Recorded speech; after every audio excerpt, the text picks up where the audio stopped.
अस्सलामुअलैकुम, welcome to my channel Urdu centres voice. तमाम video updates के लिए उर्दू सेंटर्स वॉइस को सब्सक्राइब करके बेल नोटिफिकेशन को ऑन कर दें। तो आइए सुनते हैं आज की वीडियो में किसी की ज़िंदगी पर बीती हुई एक सच्ची और पुरअसरार कहानी। ये उन दिनों की बात है जब बरे-सगीर तकसीम नहीं हुआ था, हिंदू पाक एक था। मेरे दादा के दोस्त डॉक्टर एहसन आसाम के शहर दार्जिलिंग में रहते थे। दार्जिलिंग एक टूरिस्ट प्लेस है। इन टूरिस्ट में बड़ी तादाद अंग्रेज़ सिविल अफसरान की होती थी, इसीलिए हुकूमत ने वहाँ अस्पताल बना दिया था। कहने को वो एक अस्पताल था, मगर दर हकीकत वो एक मामूली सा मेडिकल सेंटर था। डॉक्टर एहसन उस अस्पताल के अकलौते डॉक्टर थे। क़याम पाकिस्तान के बाद डॉक्टर एहसन की फ़ैमिली भी पाकिस्तान आ गई थी। हमारे घराने से उनके करीबी ताल्लुकात थे, इसीलिए हम अक्सर उनके घर जाया करते थे, क्योंकि डॉक्टर एहसन का नवासा मेरा क्लास फेलो था। वहीं मुझे डॉक्टर एहसन की एक डायरी मिली थी जिसमें दर्ज वाक़यात को मैंने कहानी की शक्ल दी थी है। डायरी में वो लिखते हैं, ऐसा बिल्कुल भी नहीं है कि मैं दिल फेंक इंसान हूँ। मैंने 5 साला मेडिकल कैरियर में अनगिनत खूबसूरत बीमार लड़कियों को चेकअप किया है और खुलूस नीयत से किया है। कभी किसी को गलत नज़र से नहीं देखा था। 5 वक्त का पक्का नमाजी हूँ। 2 खूबसूरत मासूम नन्ही मुन्नी बेटियों का बाप और एक इंतहाई हसीन औरत का शोहर हूँ। आमना बीवी बनने से पहले मेरी महबूबा थी, जो कि अब भी है, मगर उस लड़की में कुछ और बात थी। वो दरमियाने कद की दुबली पतली लड़की थी। 18-19 या ज़्यादा से ज़्यादा 20 साल थी। बतौर मरीज़ा मेरे पास हस्पताल में आई और अब अपनी बारी पर मेरे सामने बैठी थी। उसके भूरे भूरे बाल और तन पर मैली कुचैली शलवार कमीज़। उसमें कोई ऐसी बात थी जिसकी वजह से मैं हर मरीज़ की आमद पर दिखाई जाने वाली रवायती हौसला अफजाई और गर्मजोशी भूल कर उसके हुस्न की भूल भलाइयों में कहीं खो गया था और एक टिक उसे देखे जा रहा था। तभी उसने अपनी खनकती हुई आवाज़ में खुद ही बात का आगाज़ कर दिया। डॉक्टर साहब, आप मुझे ठीक कर देंगे ना? मैं चौंक गया। क्या बीमारी है तुम्हें? डॉक्टर साहब, अंग्रेज़ी इलाज ने बहुत तरक्की कर ली है ना, अब तो पेचीदा से पेचीदा बीमारी भी काबिल इलाज हो चुकी है। मैंने धड़कते दिल के साथ उससे दोबारा पूछा, बीमारी क्या है? डॉक्टर साहब, मैं जहरीली हो गई हूँ। आप मुझे ठीक कर देंगे ना? ना जाने क्यों मेरे आसाब खिंच से गए थे। मैंने जल्दी से कहा, खुलकर बताओ क्या बीमारी है? उसने खुलकर बता दिया, डॉक्टर साहब, मेरे बदन में जहर फैला हुआ है। मैं जहरीली हूँ, बस यूँ समझ लीजिए विष कन्या हूँ। विष कन्या तो माजी के बादशाहान बनाया करते थे, अब ऐसा मुमकिन नहीं। डॉक्टर साहब, मैं सच कह रही हूँ, मुझे यकीन है आप मुझे ठीक कर देंगे। आप बहुत बड़े डॉक्टर हैं ना। लेकिन बीमारी भी तो पता चले ना, या ऐसे ही इलाज शुरू कर दूँ? मैंने चिढ़कर कहा। डॉक्टर साहब, गुस्सा तो ना करें, मैं इलाज करवाने आई हूँ आपसे। मेरे जिस्म में जहर फैला हुआ है। मुझे हर वक्त ऐसा लगता है जैसे मेरा जिस्म फट जाएगा या मेरी हड्डियाँ पिघल जाएंगी। मुझे रातों को नींद नहीं आती। डॉक्टर साहब, आप मुझे ठीक कर देंगे ना? फिर वही आप मुझे ठीक कर देंगे, आप मुझे ठीक कर देंगे। मेरे आसाब तो जैसे अकड़ गए। क्या नाम है तुम्हारा? मोहिनी। मोहिनी अजीब लड़की थी। मुझे इंग्लैंड से तालीम मुकम्मल करके आए 5 साल हो चुके थे। मरीज़ों से भरे इस मुल्क में हज़ारों बीमारियों का सामना हुआ था, मगर मोहिनी अपनी नौयत की एक वाहिद मरीज़ा थी। मोहिनी, तुम्हारे साथ कौन आया है? कोई भी नहीं। बापू को कई महीनों से कह रही थी कि अब मुझसे बर्दाश्त नहीं होता, मैं अंदर ही अंदर पिघल रही हूँ, मर रही हूँ, मगर वो मेरी सुनता ही नहीं। क्योंकि पहले भी कई वैद कई हकीम से मिल चुकी हूँ, मगर सब ने इनकार किया, तो मैं खुद ही बड़े डॉक्टर का पूछ पूछ कर आपके पास आई हूँ। आप मुझे ठीक कर देंगे ना? फिर वही गर्दान। मैंने उसका दिल तोड़ना मुनासिब ना समझा। कहा, हाँ हाँ, फ़िक्र मत करो। मगर वो मेरी बात सुने बगैर खिल उठी। मैं बापू को कहती थी कि अंग्रेज़ों ने बहुत तरक्की कर ली है, अब हर बीमारी का इलाज हो जाता है, मगर वो तो मानता ही नहीं था। कहता था कि ये कोई बीमारी ही नहीं तो इसका इलाज क्या होगा। सच कहता हूँ, अगर उस वक्त मेरी जगह कोई और होता तो उसका भी यही हाल होता। वो कह रही थी, डॉक्टर साहब, मेरे पास ज़्यादा पैसे नहीं हैं, ये लें। उसने कई मुड़े तुड़े नोट पल्लू से खोलकर मेज़ पर रख दिए। फिर उम्मीद भरे अंदाज से बोली, बस डॉक्टर साहब, अब आप मुझे ठीक कर दें, मैं सारी उम्र आपको दुआएं दूंगी। मैंने अपने सामने बैठी नौजवान लड़की को देखा, फिर मेज़ पर पड़े नोटों को। खुदा की कसम मैं बयान नहीं कर सकता कि वो कैसी कैफियत थी। एक बार ख्याल आया कि इस ख़तरनाक मरीज़ा को भगा दूं, मगर फिर उसकी मुस्कुराहट ने मेरे कदमों में जंजीरें पहना दी। میرے ایک حوصلہ افزا جملے نے اس کی دل آویز مگر پیاس سے خشک لبوں پر جو مسکراہٹ دوڑائی تھی، مجھ میں اس مسکراہٹ کو مسخ کرنے کا حوصلہ نہ تھا۔ میں ضرور تمہارا علاج کروں گا۔ پھر میں نے کچھ سوچ کر موہنی سے کہا، موہنی تم باہر بیٹھ جاؤ، میں باقی مریضوں کو بھگتا لوں، پھر تمہارا تفصیلی معائنہ کروں گا۔ وہ اٹھی اور باہر چلی گئی۔ میں نے باقی مریضوں کا کسی قدر اضطراب اور بےدلی سے چیک اپ کیا۔ آخر میں موہنی کو اندر بلوا لیا۔ ہاں تو موہنی، دوبارہ بتاؤ اپنی بیماری کے بارے میں۔ میرے باپو کا کیا دھرا ہے یہ سب، بچپن سے مجھے سانپوں کا زہر چٹا رہا ہے۔ مجھے تو وہ کہانی حیران کر رہی تھی۔ ایسا تو میں نے فلموں میں ہی سنا تھا کہ انسانی جسم زہریلے ہو جاتے ہیں، مگر موہنی کی صورت میں حقیقت میں ایسا ایک مریض اپنے روبرو دیکھ رہا تھا۔ لیکن کیوں اور کیسے موہنی؟ میں نے جب سے آنکھ کھولی ہے، ہوش سنبھالا ہے، اپنے آپ کو اپنے باپو کے ساتھ جنگلوں میں بھٹکتے پایا ہے۔ باپو نایاب سانپوں کی تلاش میں رہا کرتا ہے۔ میرا باپو ایک سپیرا ہے۔ اور تمہاری ماں؟ وہ تو میری پیدائش کے وقت ہی مر گئی تھی۔ باپو کے سوا میرا اس دنیا میں کوئی نہیں ہے۔ تو تمہارا باپو کہاں ہے؟ وہ شہاب نگر گاؤں والے جنگل میں ہے۔ یہ گاؤں یہاں سے کتنے کلومیٹر دور ہے؟ بس پر 3 گھنٹے لگ جاتے ہیں۔ اگر تمہارے علاج پر زیادہ دن لگ گئے تو بھی میں تیار ہوں۔ آپ بس علاج شروع کریں۔ پر میرا مطلب ہے تم رہو کہ کہاں؟ کوئی ٹھکانہ وغیرہ ہے؟ میں کہیں بھی رہ لوں گی، یہ دھرتی بہت وسیع ہے، سڑک پر سو جاؤں گی رات کو۔ آپ بس میرا علاج کر دیں، مجھے ٹھیک کر دیں۔ میں تو اس کی صورت ہی دیکھتا رہ گیا۔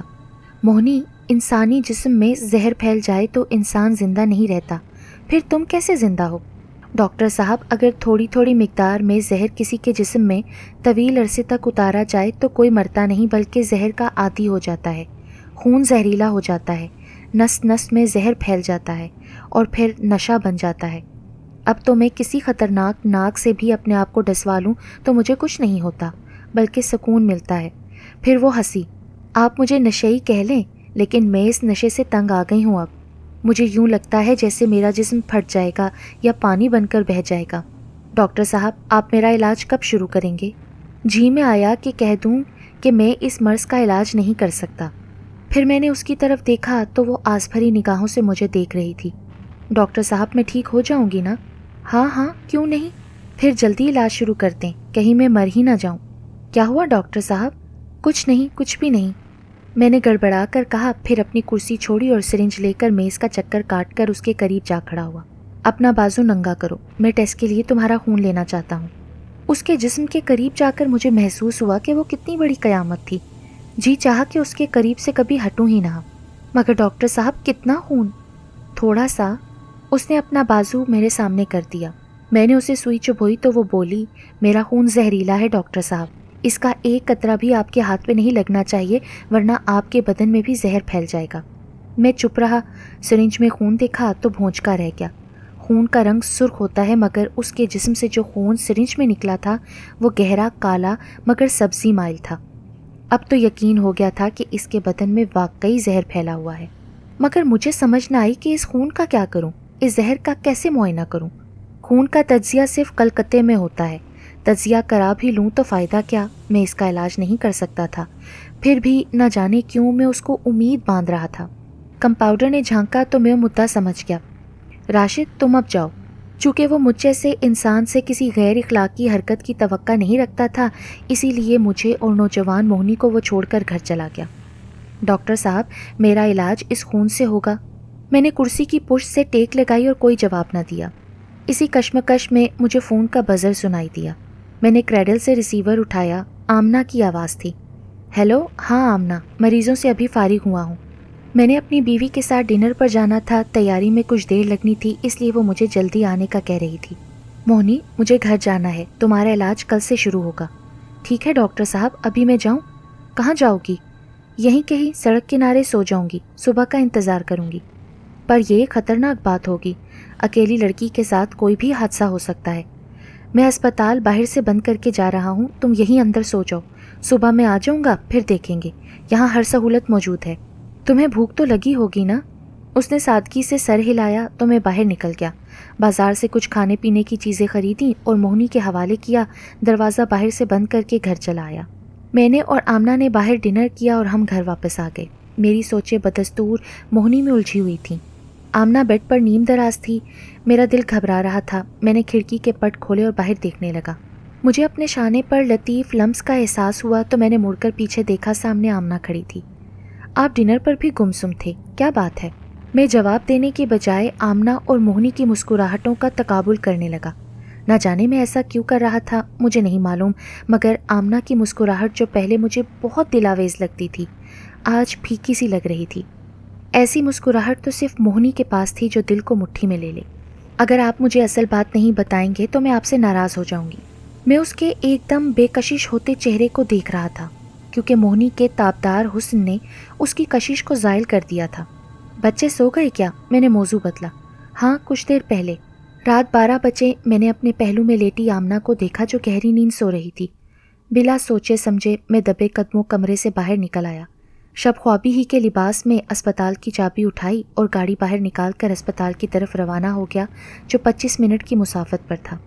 निकलने से पहले मैंने मुलाजिम को सिर्फ इतना बताया कि बीबी जाग जाए तो कह देना कि साहिब एक इमरजेंसी केस को हैंडल करने गए हैं।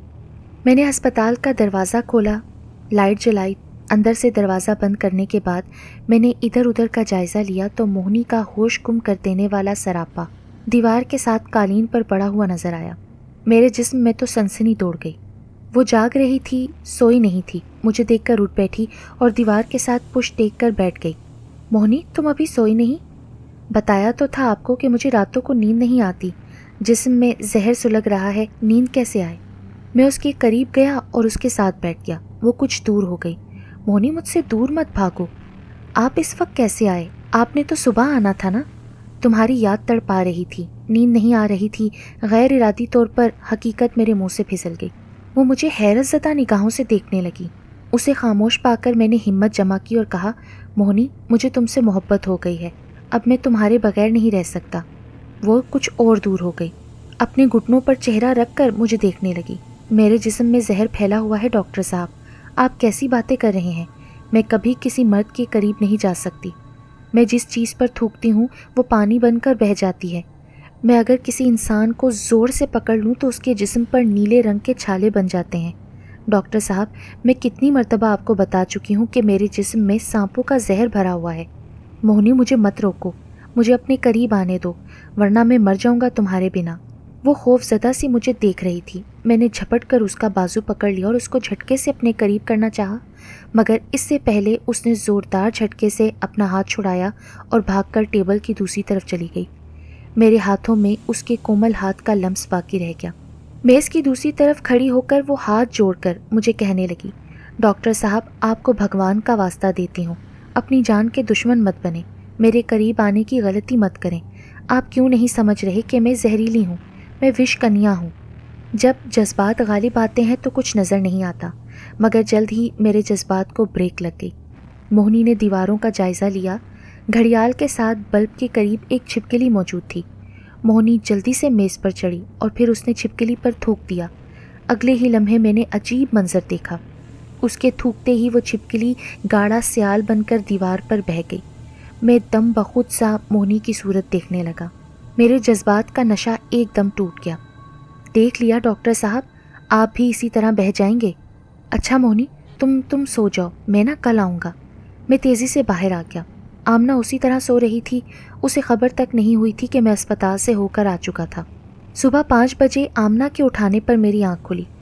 वो फटी फटी निगाहों से मेरे चेहरे को देख रही थी। क्या हुआ आमना, इतने गौर से क्या देख रही हो? आपके चेहरे पर छाले। क्या? कौन से छाले? आप आईने में देखें अपने आप को। मैं दम बखुद सा उठा, आईने के रूबरू आया तो अपना चेहरा देखकर हैरान रह गया। मेरे चेहरे पर नीले रंग के छाले बने हुए थे जिनमें पीप भरी हुई थी। मैं दहशत ज़दा सा होकर आईने में अपने आप को देख रहा था। मैं तो अंदर तक दहल गया।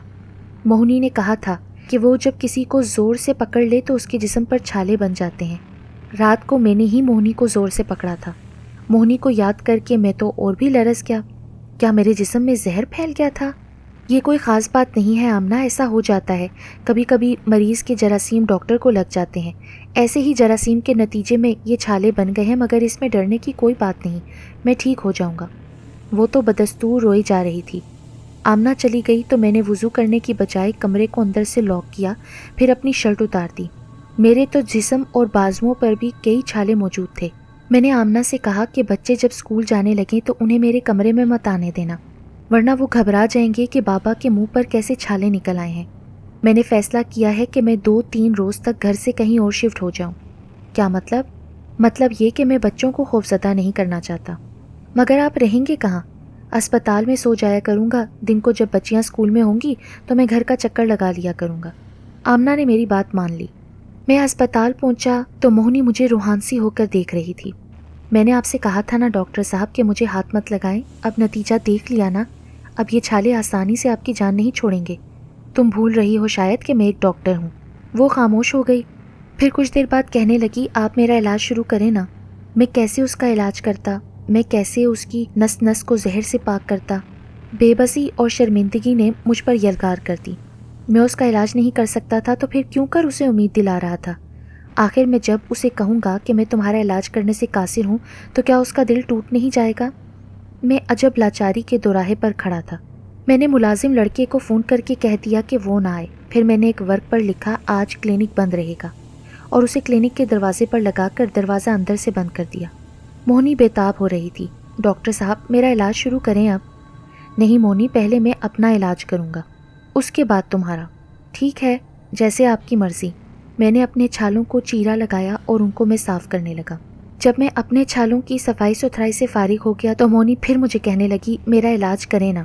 میں نے اس کو ٹالتے ہوئے کہا، پہلے میں خود تو ٹھیک ہو جاؤں، پھر میں تمہارا علاج کروں گا۔ وہ کہنے لگی، کب کریں گے؟ جب میں مر جاؤں گی؟ میرا تو دل جیسے مٹھی میں آ گیا۔ میں نے ایک نیند کی گولی لی اور سامنے میز پر رکھ دی۔ لو، تمہارا علاج شروع ہوا، یہ گولی کھا لو۔ وہ خوش ہو گئی، اس نے گولی پانی کے ساتھ نکل لی تو میں نے کہا، اب تم جاؤ، قالین پر سو جاؤ، تمہیں آرام کی ضرورت ہے۔ مگر مجھے نیند نہیں آتی۔ اب آ جائے گی۔ وہ جاگ کر لیٹ گئی، اس نے منہ دیوار کی طرف کر لیا تھا۔ تھوڑی ہی دیر کے بعد اس کے خراٹوں کی آواز میرے کانوں سے ٹکرانے لگی۔ میرا دل تو خوشی سے لبریز ہو گیا۔ وہ سکھ کی نیند سو رہی تھی، اتنے دنوں کے بعد سوئی تھی، اور وہ بھی میری وجہ سے سوئی تھی۔ میرا جی چاہا کہ اس کے پاس جاؤں اور اس سے چمٹ کر سو جاؤں، مگر پھر اپنے بہکتے جذبات کو لگام دینی پڑی۔ پہلے ہی جذباتی حرکت کا نتیجہ میں بھگت رہا تھا۔ رات 9 بجے میری بیوی کی مجھے کال آئی کہ بچیاں سو گئی ہیں۔ میں گھر چلا گیا۔ میری بیوی مجھ سے دور ہی رہی۔ صبح بچیوں کے اٹھنے سے پہلے ہی میں اسپتال آ گیا۔ جیسے ہی میں نے اسپتال کا دروازہ کھولا، موہنی تیزی سے میری طرف دوڑتی ہوئی آئی۔ دروازہ کھولو، مجھے جانا ہے۔ کہاں جانا ہے؟ باپو کے پاس، جلدی کھولو، میں مر رہی ہوں۔ چلو میں تمہیں گاڑی میں لے چلتا ہوں۔ اس کی سانسیں بہت لمبی لمبی آ رہی تھیں۔ وہ بار بار اپنے جسم کو روحانسی ہو کر خارج کر رہی تھی۔ ہمیں گاؤں میں پہنچے، کوئی 150 کچے پکے گھر تھے۔ اس گاؤں سے کوئی 5 کلومیٹر پر ایک بہت گھنا اور طویل جنگل پھیلا ہوا تھا۔ موہنی کے مطابق اس کا باپ وہیں ٹھہرا ہوا تھا۔ گاؤں میں نے اپنی گاڑی کھڑی کر دی کیونکہ راستہ غیر ہموار تھا اور 5 کلومیٹر پیدل کی مسافت جانا تھا۔ ہم دونوں بھاگنے کے سے انداز میں جنگل کی طرف دوڑے چلے جا رہے تھے۔ موہنی کی حالت بہت غیر ہوتی جا رہی تھی۔ موہنی، میں تمہیں اٹھا کر لے چلوں؟ وہ روتی ہوئے ہچکیاں لے کر انکار میں سر ہلانے لگی۔ نہیں ڈاکٹر صاحب، میں زہریلی ہوں، مجھے ہاتھ مت لگانا، ورنہ میں تو مر رہی ہوں، آپ بھی نہیں بچو گے۔ جو بھی ہو مجھے کچھ پرواہ نہیں۔ میں نے اسے یہ کہہ کر کندھے پر ڈال لیا اور تیزی سے جنگل کی طرف چل پڑا۔ جنگل میں پہنچا اور ایک کٹیا کے سامنے موہنی کو گھاس پر لٹا دیا۔ کوئی ہے، کوئی ہے، میں زور زور سے پکارنے لگا۔ تبھی کچھ فاصلے پر ایک بوڑھا آدمی جس کے سر اور داڑھی کے بال بے ترتیب تھے، وہ میری طرف اٹھ کر آیا۔ موہنی کے باپ تم ہو؟ ہاں میں ہی ہوں، چلو جلدی چلو، موہنی بے ہوش ہو گئی ہے۔ ہم موہنی کے قریب پہنچے تو بوڑھا شخص غصیلے لہجے میں بولا، تجھے کہا تھا نا شہر میں تیرا علاج نہیں ہے، مگر تو ضد کر کے چلی گئی، اب اپنی حالت دیکھ رہی ہے نا۔ باپو، میرا قصور کیا تھا؟ تو نے مجھے زہر پر کیوں لگایا؟ کوئی باپ اپنی اولاد کے ساتھ دشمنی کرتا ہے بھلا؟ اس کے باپ نے اپنے سامان میں سے ایک شیشی نکالی اور پھر موہنی کے قریب آ کر بیٹھ گیا۔ چل اپنا منہ کھول۔ موہنی نے منہ کھول دیا۔ اس کے باپ نے چند قطرے اس کے منہ میں ٹپکا دیے اور ان قطروں نے جیسے اسے نئی زندگی بخش دی۔ اس شیشی میں کیا ہے؟ زہر ہے، بڑی زہریلی ناگن کا زہر ہے یہ، اس کو تم پر چھڑک دوں تو تمہاری ہڈیاں بھی پگھل جائیں گی۔ تم کون ہو جو میری بیٹی کو یہاں لے کر آئے ہو؟ یہ تو مجھ سے روٹ کر شہر چلی گئی تھی۔ یہ ڈاکٹر صاحب ہیں ابا، میرا علاج کریں گے۔ تجھے کوئی بیماری نہیں ہے، خواہ تو نے علاج کی ضد ڈال رکھی ہے۔ تم نے موہنی کو زہر کی عادت کیوں ڈالی ہے آخر؟ बेटी है मेरी, तू कौन होता है मेरी बेटी की वकालत करने वाला? बाबू ऐसा ना बोलो डॉक्टर साहब को, ये बहुत अच्छे हैं, मेरा इलाज करेंगे। एक दूंगा दाएं हाथ की। क्या तुझे मेरी बात समझ नहीं आती? तेरा कोई इलाज नहीं है। अगर होता तो ये डॉक्टर तुझे यहाँ मेरे पास लाने की बजाय वहीं रहकर तेरा इलाज ना कर लेता। मोहिनी ने चौंक कर मुझे देखा। नहीं मोहिनी, ये गलत कह रहा है। मैं तुझे ज़रूर ठीक करूँगा। मैं वलायत के बड़े बड़े डॉक्टरों से बात करूँगा। तुम ज़रूर ठीक हो जाओगी, मुझ पर भरोसा करो। तुम जानते हो तुमने कितना बड़ा जुर्म किया है अपनी बेटी के साथ? अगर मैं अभी शहर में जाकर पुलिस को बता दूं तो वो तुम्हें गिरफ्तार करके ले जाएंगे और बकिया उम्र तुम जेल में सड़ते हुए गुजारोगे। मेरी बात सुनते ही वो बूढ़ा तेज़ी से एक डब्बे की तरफ बढ़ा और उसमें से एक बारीक सा चमकीला सांप निकाल कर लहलाने लगा। मैं तुझे शहर जाने ही कब दूंगा? इसे देखो, ये नायाब सांप है। इसने तुम्हें डस लिया तो तुम्हें दूसरी सांस नहीं आएगी। मोहिनी उठकर अपने बाप की तरफ बढ़ी और उसके हाथ से कोबरे को लेकर अपने हाथ पर डसवाने के बाद उसे दोबारा डब्बे में बंद करके मेरे पास आकर बैठ गई। बापू, अगर डॉक्टर साहब को कुछ हो गया तो फिर तुम भी जिंदा नहीं बचोगे। यानी अब तू अपने बाप की दुश्मन हो गई है? नहीं बापू, अब मैं ये सब बर्दाश्त नहीं कर सकती। इसे कुछ नहीं होना चाहिए क्योंकि ये डॉक्टर मेरा इलाज करेगा। तुमने मुझे तो अपनी बेटी नहीं समझा। मेरी रगों में जहर भर दिया, इतना जहर कि मुझे नींद नहीं आती, मेरी हड्डियाँ पिघलती हुई महसूस होती हैं, जिस्म फटने लगता है। कितनी बार तुझे ये सब बता चुकी हूँ लेकिन तुझे मेरी कोई परवाह नहीं। तो तू क्या करेगा मेरे लिए? मत रो मोहिनी, इसमें तेरा ही फ़ायदा है। ये तकलीफ़ें आहिस्ता आहिस्ता तेरी आदत बन जाएंगी। फिर ना तो तुझे कोई सांप नुकसान पहुँचा सकेगा और ना ही कोई इंसान तेरे करीब आने की जुर्रत करेगा। बापू देख, डॉक्टर साहब के मुँह पर छाले बन रहे हैं। तुझे उठा कर लाया है तो छाले बनने ही थे ना। चल तू मुंह फेर ले, मैं ठीक करता हूँ इसको।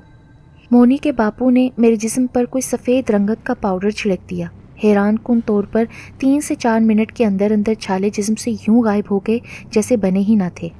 मैंने उन दोनों से इजाज़त लेनी चाहिए कि अब मैं चलता हूँ, तो मोहिनी एकदम मेरे सामने आ गई। तुम मेरा इलाज नहीं करोगे डॉक्टर साहब? अगर तुम मेरे साथ चलोगी तो फिर जहर की तलब में तुम्हारी हालत ख़राब हो जाएगी। अभी तुम यहीं रहो, 2-4 दिनों में मैं दूसरे बड़े डॉक्टरों से राब्ता करके तुम्हारे इलाज का मुनासिब तरीका ढूंढता हूँ। तुम 2-3 दिन बाद मेरे अस्पताल में आ जाना। मुझे आप तक पहुँचने के लिए बहुत धक्के खाने पड़ेंगे। अब्बा, एक शीशी दे देना, मैं इलाज के बाद तेरे पास वापस आ जाऊँगी। ठीक है, ले जा, करवा ले अपना इलाज। हर वक्त मुझे तू अपना दुश्मन जो समझती रहती है। मैं ज़्यादा से ज़्यादा सिर्फ 10 दिन इस जंगल में रुकूंगा, मुझे ज़्यादा इंतज़ार मत करवाना। ठीक है अब्बा। वो खुशी खुशी मेरे साथ चल पड़ी। डॉक्टर साहब, जब मैं ठीक हो जाऊंगी, बापू के पास आ जाऊंगी, तो आप मुझे भूलोगे तो नहीं ना? मैं खामोश ही रहा। डॉक्टर साहब, आपके पास तो हज़ारों मरीज आते हैं, आप मुझे भूल जाएंगे ना? नहीं, मैं तुम्हें कभी नहीं भूलूंगा। वो मेरी बात सुन के खिल उठी। मैं घर में गया तो आमना मुझे देखकर हैरान रह गई। अरे, आपके ज़ख्म तो बिल्कुल ठीक हो गए। अब मैं उसे क्या बताता कि मैं कहाँ से आ रहा था और ज़ख्म कैसे फिलफोर ठीक हो गए। रात को आमना सो गई तो मैं उठकर लॉन में आ गया। मुझे मोहिनी की फ़िक्र लाहक थी, मगर उसका मर्ज़ भी नाकाबिले इलाज मालूम हो रहा था। कुछ देर के बाद मेरे पीछे आमना भी आ गई। आप अंदर चलें, सर्दी बढ़ रही है। यहाँ क्या कर रहे हैं इस वक्त?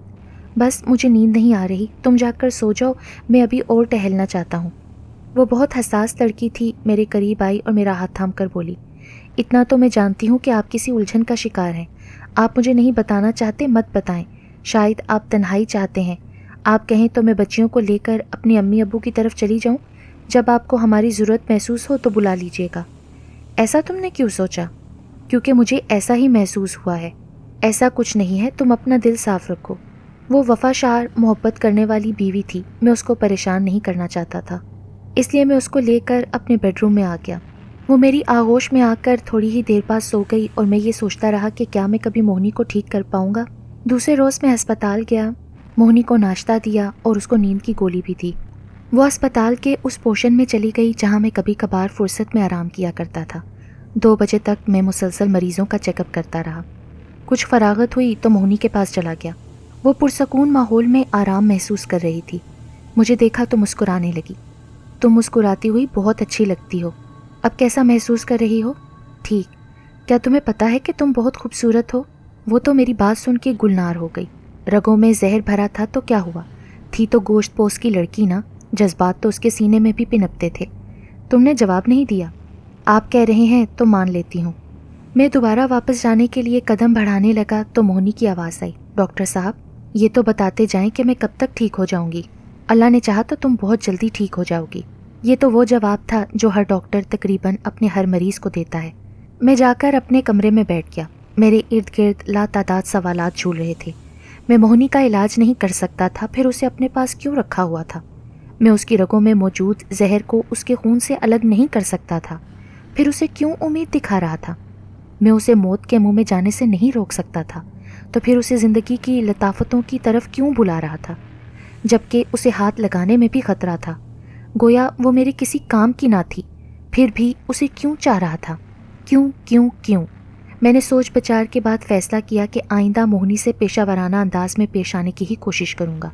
उसे ये कहकर मायूस नहीं करूँगा कि मैं उसका इलाज नहीं कर सकता, बल्कि जब तक मुमकिन हो सका उसे ज़िंदगी में मसरूफ़ रखूँगा। वो अपने जहरीले वजूद के साथ ज़्यादा अरसे तक ज़िंदा नहीं रह सकती थी, ये बात मुझे पता थी, मगर ज़िंदगी में मौत का रोग क्यों मनाया जाए? मैं आंखें बंद करके ये सब सोच रहा था कि मुझे सामने कदमों की आवाज़ सुनाई दी। मैंने आंखें खोली तो सामने मोहिनी थी। खैरियत, तुम आराम छोड़कर मोहिनी यहाँ क्यों आ गई? वहाँ नींद आ रही थी। यह तो अच्छी बात है। पहले तो तुम कहती थी तुम्हें नींद नहीं आती, अब नींद को छोड़कर यहाँ क्यों आ गई? वो तो ठीक है डॉक्टर साहब, मगर एक मसला हो गया है। बात खुलकर बताओ मोहिनी। वो जो दवा मैं बापू से लेकर आई थी उसे मैंने एक ही वक्त में पी लिया है। असल में नींद के बाद मुझे शदीद तलब होती है। जब मैं सोकर उठी तो बहुत तलब हो रही थी, मुझसे रहा नहीं गया और मैंने शीशी खाली कर दी। अब दोबारा नींद आ रही है तो मैं उठकर आपके पास आ गई, वरना बात बिगड़ जाती। ओह, अब क्या होगा? अब क्या हो सकता है डॉक्टर साहब? बातों में सोऊंगी नहीं या फिर दोबारा बापू के पास जाना पड़ेगा? मेरा ख्याल है कि हमें फ़ौरन तुम्हारे बापू के पास चलना चाहिए। डॉक्टर साहब, आप बहुत अच्छे हो। आप मेरी खातिर इतने परेशान हो रहे हो। मैं आपको कभी नहीं भूलूंगी डॉक्टर साहब। चलो हम अभी तुम्हारे बापू के पास चलते हैं। हम जंगल में पहुंचे तो उसके बाप को ढूंढने में कोई ख़ास मुश्किल नहीं हुई। मुझे देखते ही वो तंजिया लहजे में बोला, हाँ तो हो गया इलाज? मोहिनी ने अपने बापू को मुख्तसरन आने का मकसद बताया तो वो बोला, अब तू शहर जाने का ख्याल दिल से निकाल दे और इस डॉक्टर को वापस जाने दे। बापू, अभी तो मेरा इलाज शुरू हुआ है। क्या तुझे अपनी बेटी से मोहब्बत नहीं? क्या तू नहीं चाहता कि मैं ठीक हो जाऊं? काफ़ी बहस और मुबाहिसे के बाद वो मान गया। उसने जहर की एक और शीशी भी दे दी, मगर साथ ही तंबी की कि अब उसे ध्यान से इस्तेमाल करना। एक ही बार खाली करके नई शीशी की उम्मीद लेकर मेरी पास ना आना। इसे तू 8-10 दिन आराम से निकाल सकती है। अभी तलब हो रही है बापू। 5 से ज़्यादा कतरे नहीं पिएगी तू, समझ गई? ये बहुत जहरीले नाक का जहर है, ख़तरनाक भी हो सकता है। मोहिनी ने शीशी का ढक्कन खोला। उसने चंद कतरे हलक में उंडेले, फिर जुबान हिलाने लगी। फिर एकदम से पूरी शीशी अपने मुंह में उंडेल दी। उसका बाप उसकी तरफ दौड़ा, फिर गुस्से से बोला, मोहिनी ये क्या है? तुझे रोका था ना मैंने। अब्बा, बहुत प्यास लगी थी, सुकून नहीं मिल रहा था। अब मैं तुझे और शीशी नहीं दूंगा। जाना है तो इस डॉक्टर के साथ चली जा या फिर यहीं रह जा। मोहिनी, अब तो तुम मेरे साथ नहीं जा सकती। मैंने मोहिनी से कहा, बापू मैं तुझसे वादा करती हूँ कि ज़्यादा नहीं पीऊँगी। पर उसका बाप किसी कीमत पर मान नहीं रहा था। अचानक कुछ देर के बाद मोहिनी घास पर लेट गई। उसके बाप ने तवज्जो नहीं दी, बल्कि अपने मखसूस लकड़ी के डब्बों में अपने सांपों के साथ मशगूल रहा। मगर मैं डर सा गया था। उसके मैं करीब चला गया। तुम ठीक हो ना? उसकी आंखें बंद हो चुकी थीं। उसने आंखें खोलकर मुझे देखा तो उसकी पुतलियां चढ़ी हुई थीं, फिर आंखें मूंद लीं। मैंने चीख कर उसके बाप को बुलाया, देखो मोहिनी को कुछ हो रहा है। जब वो मोहिनी की तरफ बढ़ा तो उससे कहने लगा, मोहिनी तुझे क्या हो रहा है? मोहिनी ने कोई जवाब नहीं दिया। मैं बेबसी से उसकी बदलती हुई रंगत देख रहा था। इस बेवकूफ़ ने जहर ज़रूरत से ज़्यादा पी लिया है, तो अब क्या होगा? मोहिनी तुम ठीक हो ना? मेरा तो दिल धड़क रहा था। उसने बमुश्किल अपनी आंखें खोलीं और उसके होंठों पर एक मासूम सी मुस्कुराहट फैल गई। अटक अटक कर बोली, डॉक्टर साहब मैं ज़िंदा नहीं रहूँगी, आपने मेरा इलाज नहीं किया ना? तुम आंखें खोलो मोहिनी, मैं तुम्हारा इलाज ज़रूर करूँगा। पर अब मेरे सीने में दिल नहीं रहा। मुझे यूँ लगता है कि वो पिघल कर खून का हिस्सा बन गया है। डॉक्टर साहब मेरा वजूद अंदर से पिघल रहा है। मेरी आंखों से तो आंसुओं की बौछार निकल गई। मुझे छोड़कर मत जाओ मोहिनी, मुझे तुमसे मोहब्बत है। उसने एक बार फिर जोर लगाकर आंखें खोलीं। मुझे नज़र भर कर देखा। उसके शफाफ चेहरे पर कर्ब नज़र आ रहा था। वो अंदर ही अंदर मर रही थी। मैं उसके मज़ीद करीब हो गया। मोहिनी मैं तुम्हारा इलाज करूँगा, मुझ पर भरोसा करो। उसके होंठ काले हो गए थे और सुकड़ते जा रहे थे। वो खुद भी सुकड़ कर गठड़ी बनती जा रही थी। उसने आखिरी बार नीमवा आंखों से मुझे देखा। डॉक्टर साहब इस दुनिया में हम नहीं मिल सके। मेरी दुआ है कि अगर मैं अगली दुनिया में जहरीली ना हुई तो आपको मिलूं। اس کی آنکھیں آہستہ آہستہ بند ہوتی چلی گئیں۔ میں نے دیوانگی سے اس کا چہرہ اپنے ہاتھوں میں تھام لیا۔ موہنی، مجھے چھوڑ کر مت جاؤ۔ پھر میں نے اسے ہلانے کے لیے ہاتھ بڑھایا تھا کہ اس کے باپ نے مجھے دھکا دے کر دور دھکیل دیا۔ کمبخت مرنا چاہتا ہے، اور پھر میرا ذہن تاریکی میں ڈوبتا چلا گیا۔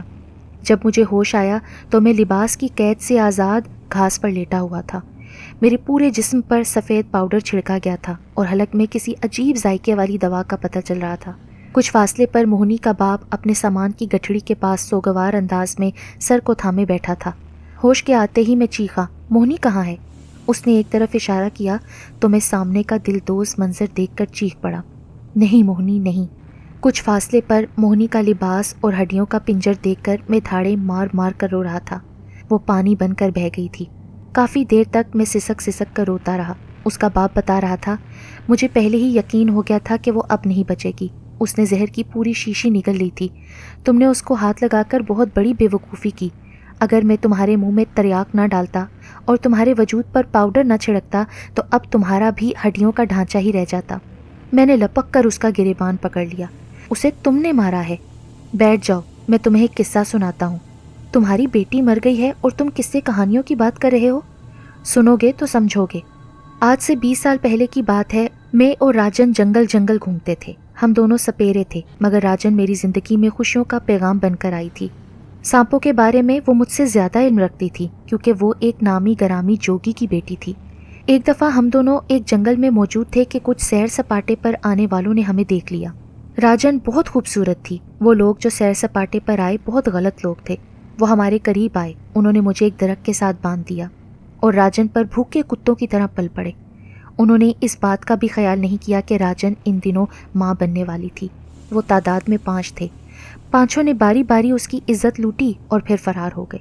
میں تو اس بوڑھے آدمی کی حیران ہو کر کہانی سن رہا تھا۔ وہ پھر سے ہم کلام ہوا۔ وہ تو منہ کالا کر کے چلے گئے، مگر ہم میاں بیوی جیتے جی مر گئے۔ راجن نے 2 مہینے بعد موہنی کو جنم دیا۔ ہمیں کوئی خاص خوشی نہ ہوئی۔ اس کے دل کو روگ لگ گیا تھا، چپ چپ رہتی تھی۔ ایک دفعہ میں اکیلا ہی جنگل گیا ہوا تھا، جب واپس آیا تو وہ ٹھنڈی ہو چکی تھی۔ اس کے وجود پر میرا ہی ایک سانپ موجود تھا۔